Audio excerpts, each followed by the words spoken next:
अस्सलाम वालेकुम। कमाल की रेसिपी टमाटर और अंडे की, बड़ा टेस्टी बनता है और ज़ायकेदार बनता है। आप रोटी के साथ नाश्ते में इस्तेमाल करोगे तो कमाल की रेसिपी लगेगी आपको, कमाल का टेस्ट होता है।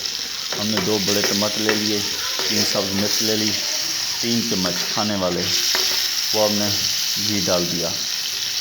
3 टमाटर, 3 से 4 सब्ज़ मिर्च, 3 चम्मच घी हमने डाल दिया। खाने वाला जो चम्मच होता है उसका 3 चम्मच।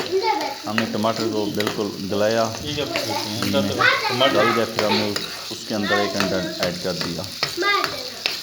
हमने हस्ब ज़ायका नमक ऐड किया, आप अपने हिसाब से नमक ऐड करें। ये कमाल की रेसिपी है, बड़ी टेस्टी बनती है और फ़ौरन बनने वाली है। 2 से 3 मिनट में ये तैयार हो जाती है। और मज़े की बात बताऊँ आपको, ये कमाल का टेस्ट होता है इसका। आप एक बार सर्व करें, खाएं, आपको मज़ा आएगा। एक बार ज़रूर ट्राई करें। ये देखें, आप लुक इसकी देखें, कमाल की खुशबू आती है। लुक भी कमाल की होती है, खुशबू भी कमाल की होती है। ये देखें लुक इसकी,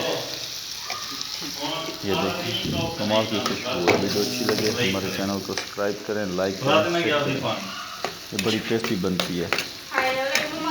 आप नान के साथ सर्व करें, नाश्ते रोटी के साथ, चपाती के साथ, स्लाइस के साथ। ये कमाल की रेसिपी है, एक बार ज़रूर ट्राई करें, आपको मज़ा आएगा। हमारे चैनल को लाजम सब्सक्राइब करें। शुक्रिया।